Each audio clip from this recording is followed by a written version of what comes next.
Um, hey guys, hope that you guys are having a wonderful Wednesday today. Clearly, I am also having a wonderful Wednesday today.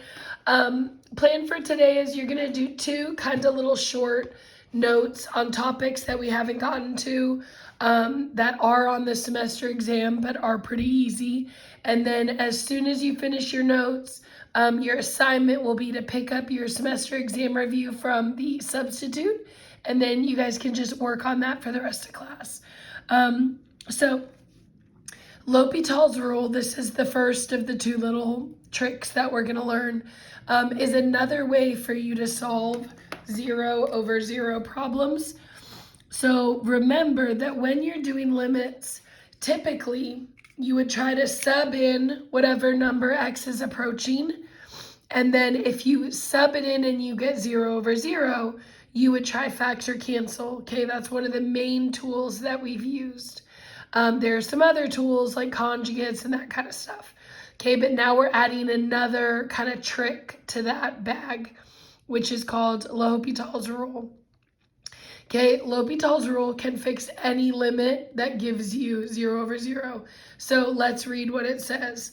It says if you have two differentiable functions, remember that just means no cusps, no corners, blah, blah, blah, and f and g both give you a limit of 0.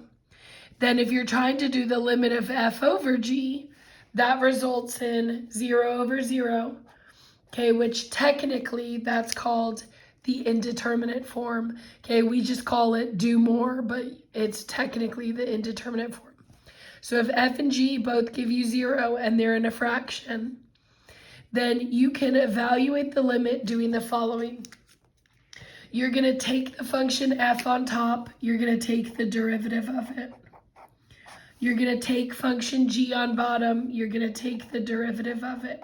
Now notice you're not doing the derivative all together as a quotient rule. You're individually taking the derivative of the top and the bottom, but separately.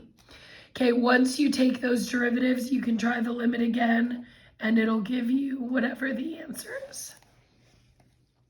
So let's take a look at number one. Number one, if you try to plug in 2 to this, okay, because you see here x is approaching 2, you would have 2 cubed minus 8 over 2 minus 2. And you're like, okay, cool, let's see, 2 cubed, that's 8. But then 8 minus 8 gives you 0. Okay, then on the bottom, 2 minus 2, that gives you 0. Okay, so then you would say, okay, well then anytime I get 0/0, I know I can probably fix the limit, but I'm gonna have to do more. Okay, so here's what you do if it's a do more and you don't know how to factor. Now, technically, it actually is possible to factor x cubed minus 8, but it's a very specific sum and difference of cubes formula that you might have forgotten. So if you do remember it, pretend you forgot it. Okay, here's what you're going to do. L'Hopital's rule, or L'Hospital, okay, says that you can take the derivative of the top, the derivative of the bottom, and then try the limit again. So if I take the derivative of the top, it's an x cubed minus 8. The derivative of that would be 3x squared. Minus 8 goes to 0. Okay, then I do the x minus 2 down here. Derivative of x minus 2 would just be 1. And then I can try the limit again as x approaches 2. So I would say, okay, well then now that I've taken the derivatives, let me see if it'll work now. Plug your 2 in here, and you'd have 3 times 2 squared over 1. 2 squared is 4, 4 times 3 is 12. Okay, and so notice that this is basically just like a different way for you to solve do more limits. Okay, even though factoring a lot of times will do the trick, if it doesn't, L'Hopital's rule will. So take a look at number 2. If I were to try to plug in 0, okay, I know I'm plugging in 0 because the limit says x approaches 0. Then I'd have cosine 0 minus 1 over 6 times 0 on the bottom. Okay, but then think about cosine 0 on your hand. You'd be at your thumb. Okay, hold it down. No, and then all of my cosine, oh wait, hold on, 0 is your pinky, my bad. Okay, so 0 is your pinky, and then my cosine fingers are on top. You'll see all 4 of your fingers are on top.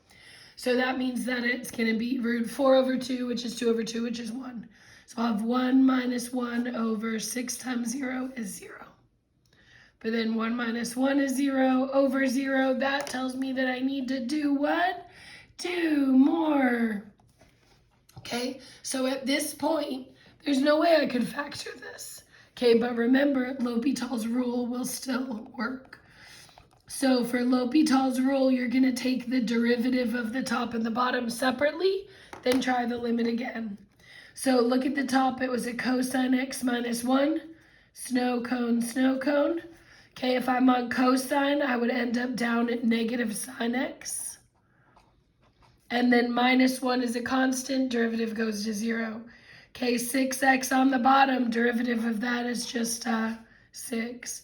And then I can do the limit as x approaches 0 and just try it again. Okay, the negative sine of 0 is going to be over 6. And then if I go to 0 degrees, that would be your pinky, remember, fold it down. I'm looking for my sine fingers, but I don't have any.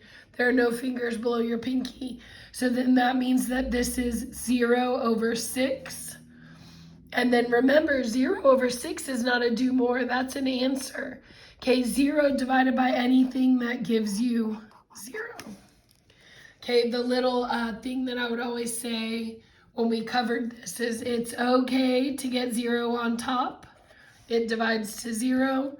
But no, you can't get 0 on the bottom. That means the limit is d/e. Okay, but if you get 0 in both spots, that's where you would try L'Hopital's rule. Okay, number 3, take a look at it. Try to plug in x approaching 0. Well, then I'd have the sine of 5 times 0 over 3 times 0. Okay, but 5 times 0 is 0, so that's really just the sine of 0 over 0, because 3 times 0 is 0. And then I go back to my 0 finger, that's my pinky. No fingers below it, that means that this is 0 over 0. So what are we going to do? We're going to do more. Okay, L'Hopital's rule says that I can take the derivative of the function on top and on bottom and then try the limit again. So if I wanted to take the derivative of sine 5x, look at your snow cone, snow cone. Oops, let me scooch this over. Okay, snow cone, snow cone. If I'm on sine, that would bump me down to cosine 5x. And then remember that if it's not just an x in here, sine goes to cosine. The 5x, the core stays the same, but then I have to multiply its derivative behind it. Okay, so the derivative of 5x would be an extra multiplied by 5. Okay, on the bottom, I had just the function 3x. The derivative of 3x is just a 3. And then I can try the limit as x approaches 0 again. Okay, let's plug our 0 in here. 5 times 0 is 0. So essentially, I want the cosine of 0 multiplied by 5 and then divided by 3. Okay, and then think about, we've just done cosine 0, but that's your pinky. Okay, then all your fingers are above. So it's root 4 over 2, which is 2 over 2, which is 1. So if this comes out to be a 1, then you have 1 times 5 is 5, over 3 is 5/3. Okay, now the very first day that we did limits, I told you guys there's a special rule. I don't know if you remember it, but I'm going to go ahead and write it down on your sheet. Okay, the limit as x approaches 0 of sine ax over bx goes to a over b. Okay, do you remember this rule? It's on your sheet from that very first test. But if you had used this rule and remembered it, you would have been like, oh, this is a special. It goes to 5/3. Okay, but if you had forgotten that, this rule comes from L'Hopital's rule. Okay, so remember, if you're not good at factor cancel, L'Hopital's rule will fix that. If you forget the little special derivative rule or limit rules that we learned at the beginning of the year, okay, L'Hopital's rule will do it for you. Okay, go ahead and turn the page, please. We're not going to do all of these, but let's do another example. So look at number 4. Okay, if I were to plug in x approaching 0 to this, I would have e to the 0 minus 1 over 2 times 0. And then I'd be like, wait a second, e to the 0, that's a 1 minus 1. 2 times 0 is 0. That gives me 0 over 0. Then we know what it's time for. Let's do more. Okay, that's so annoying, I know, but it's okay. So then from there you would say, okay, what does L'Hopital's rule say? If I take the derivative of the top and the derivative of the bottom, then I can try that limit again. So the top is an e to the x minus 1. The derivative of e to the x stays e to the x. But minus 1 is going to drop off because it was a constant.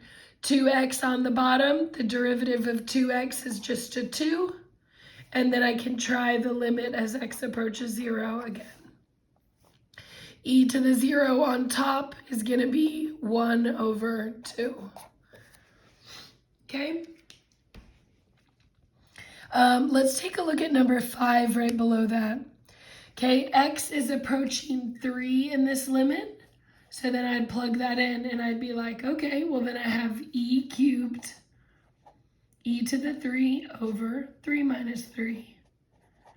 And then I would say, okay, well e to the 3, I don't know what that is, but I know it's a number. 3 minus 3 gives me 0. Okay, that is not a do more. You can't fix that. Remember, if you get a number on top and a 0 on bottom, that means D and E. Okay, L'Hopital's rule can't help with that. So I'm going to put a little note here. L'Hopital rule cannot fix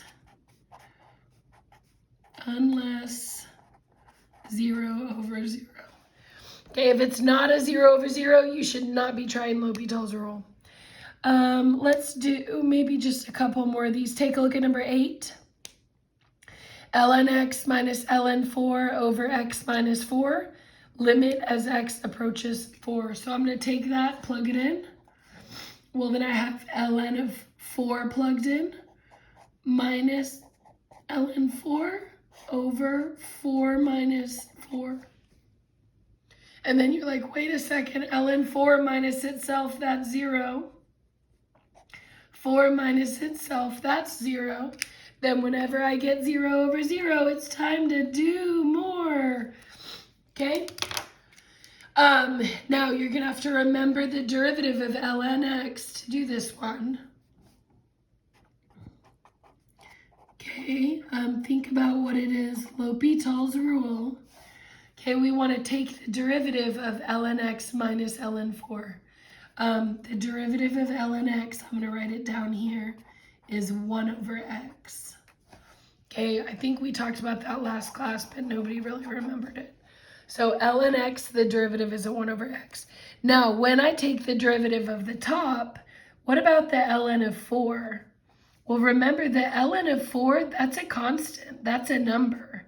So the derivative of a constant still is going to go to 0, which means the top of that is just going to be ln x.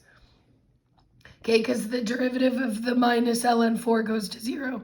Then on the bottom, you had an x minus 4. The derivative of x by itself is a 1. Derivative of minus 4 goes to 0. And then I can try that limit again as x approaches 4. Well, then I take that 4, plug it in. It's going to come out to 1/4 divided by 1, which equals, okay, just 1/4. Let's do, let's go back and do number 7. Okay, plug in 0 on number 7. You're going to get 2 times 0 squared. over e to the 0 minus 1 minus 0. Okay, well, 2 times 0 squared is 0. E to the 0 is 1 minus 1. Nobody cares about the minus 0 there. Okay, which means that that is going to give you a do more. Okay, so then remember that whenever you get do more, L'Hopital's rule can fix that. So let's do it. L'Hopital's rule says if I take the derivative of the top and the bottom, I can retry the limit again. So 2x squared is the derivative of that is going to be 4x. On the bottom, the derivative of e to the x is e to the x again. Minus 1 goes to 0, but minus x gives me another minus 1. And then I can try that limit again. Okay, plugging in my 0 there, I see that I'm going to end up getting 4 times 0, and then e to the 0 minus 1. 4 times 0 on the top is 0. E to the 0 gives me 1 minus 1, which means, I actually end up getting 0 over 0 again. Okay, that means you're going to do more. Okay, so it is possible to have to do L'Hopital's rule a couple of times in a row until you get an answer.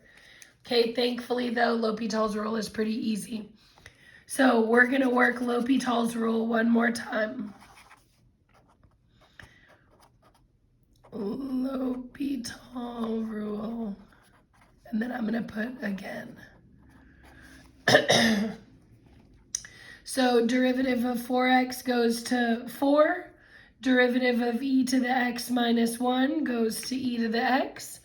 Notice the minus 1 crosses off because it's just a constant. Then I have the limit as x approaches 0. And now when I plug it in, look what happens. Okay, my 4 on top stays the same, but my e to the 0 on bottom becomes a 1. 4 divided by 1 is 4. Okay, now I will say that on the AP test, they've never put more than L'Hopital's rule twice in a row. You could do it where it happens, but typically on the AP test, they won't do that. All right, so now take a look at number 12. Last example we'll do like this. You have a chart over here, and we want to find the limit of this. So first thing I'm going to do is take x approaching 2 and plug it in.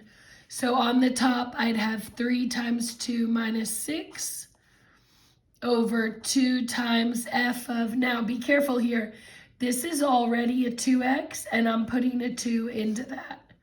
So 2 times 2 in there means I'm looking for f of 4 in the table plus 2x, which is 2. 3 times 2 is 6. 6 minus 6 on top. Okay, and then when I come down here to my chart, I'm looking for f of 4.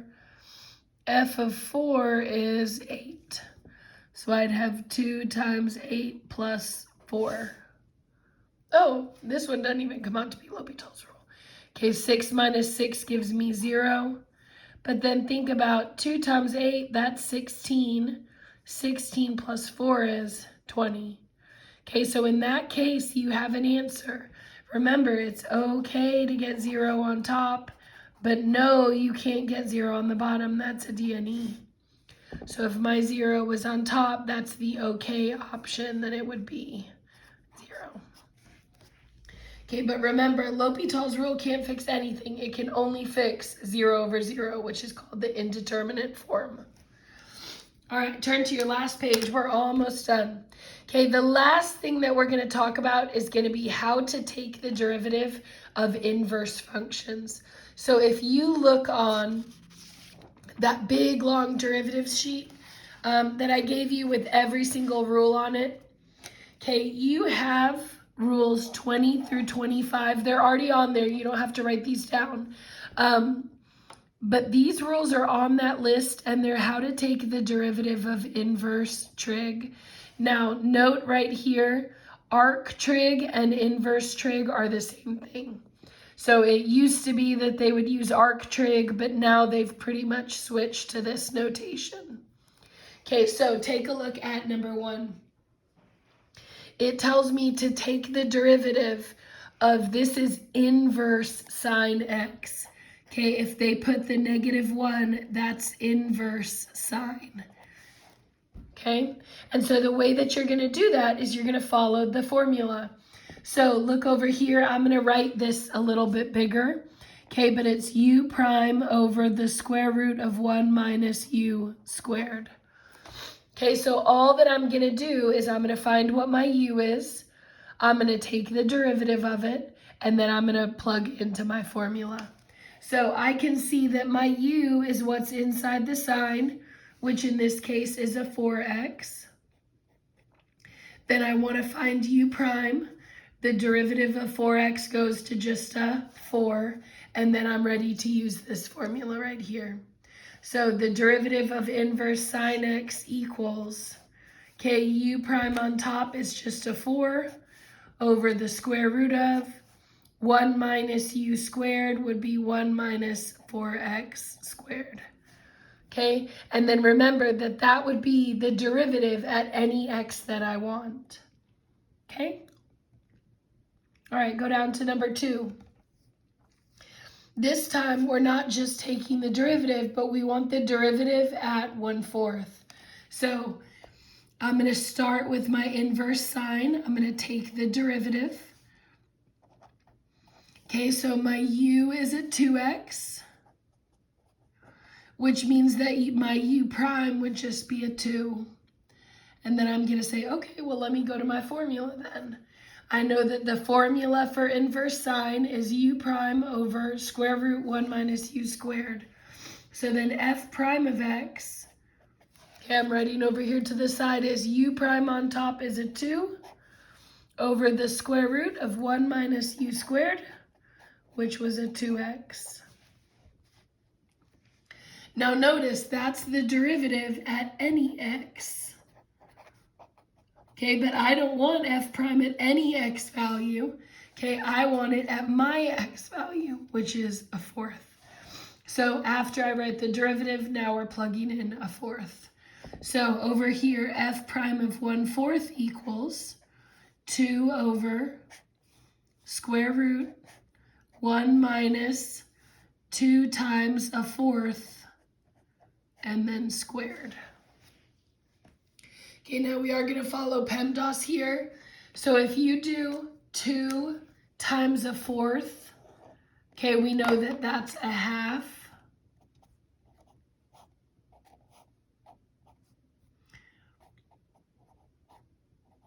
And then a half squared is going to turn into 2 over square root 1 minus a 4th. Okay, because remember, whenever you square a fraction, you square the top and the bottom separately. Okay, and then from there, I would say, okay, well, if I'm trying to subtract these, I need to have the same type of number. So if this is a 4th, I need 1 to be written as 4/4. And then what's 4/4 minus 1/4? That would give me 2 over square root 3/4. Okay, so my 2 stays on top, but if I do 1 minus a 4th, that's 4/4 minus a 4th, which is 3/4. Okay, and then from there, you should know that whenever you're dividing by a fraction, that's the same as multiplying by the reciprocal. So I'm going to do 2 multiplied by the square root of 4/3. And now I want you to think about, you know what the square root of 4 is. Okay, the square root of 4 is a 2. But the square root of 3 is not perfect. So what I'm going to do from here is say, okay, let me consider these as separate square roots. Instead of square rooting the whole fraction, let me do each piece. So then the square root of 4 is 2 times 2 is a 4. And then root 3 would just stay on the bottom. Okay, so obviously it's a little more algebra if you're trying to plug a number in, but if it's the derivative at any number, then you wouldn't have to do all of this part. Okay, that's just if they want the derivative at a specific value. All right, take a look at number 3. Number 3 says that my function f is inverse cosine of 3x. Okay, we know that cosine to the -1, that means inverse cosine. Then I know that I'm using one of these little rules over here. Okay, now when they ask you for this, okay, I don't know if you remember, but that instruction, h approaching 0, f of x plus h minus f of x over h, all that means is to take the derivative.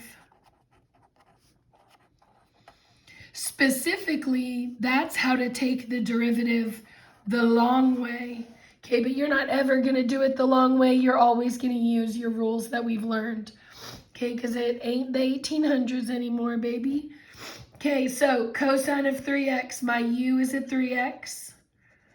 What's the derivative of 3x? It would just go to a 3. And then I'm going to come up here to my rules, and I'm going to look at the cosine rule. Now, I want to point out to you, these rules are almost the same. Okay, sine and cosine's rules are almost the same. The only difference is that cosine has a negative on top. Okay, so it's going to be negative u prime, which is a 3, over square root 1 minus u squared would be 3x squared. Okay, if I wanted to, I could simplify this to square root 1 minus 9x squared. The only thing I do want you to be careful about is don't only square the x. You need to either group the 3x and square them together, or square each one individually, where that's a 9x squared. So for example, up here on number 1, I could have written that as 4 over the square root of 1 minus, and then squared both of these. Okay, 16x squared.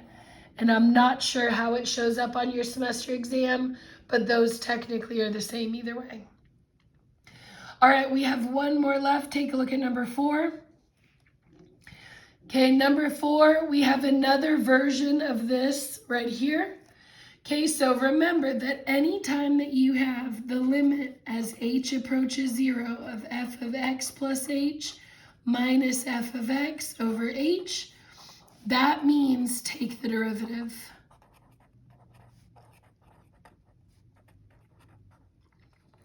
Now notice in number 3, they gave you the generic version, but they told you what f of x is to the side. Okay, on number 4, they're using their f of x in the equation.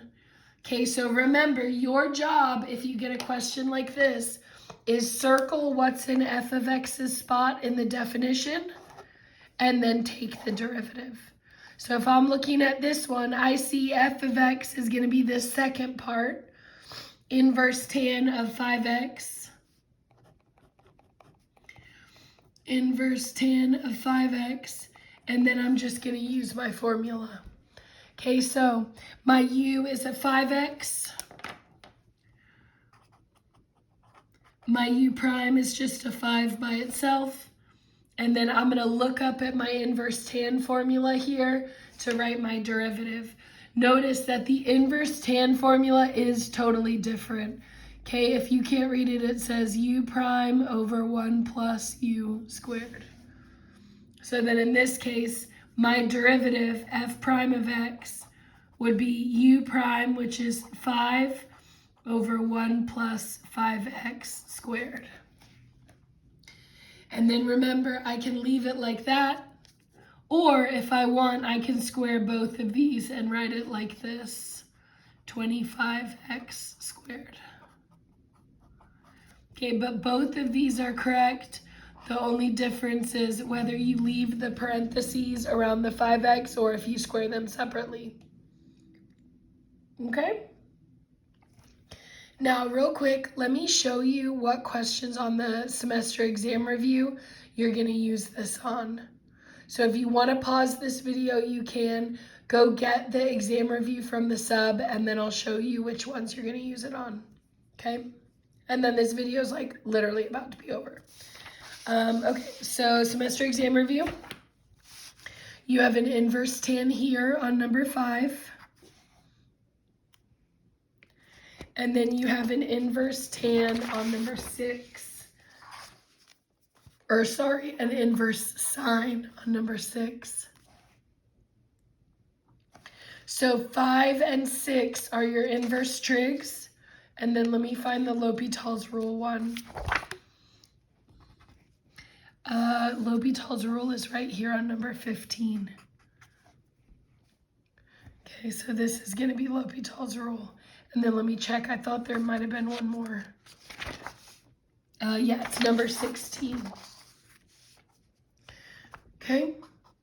And then just get through as many of these as you can do, and then we'll work through a lot of these next class on Friday. We'll work through them together, okay? Have a great day.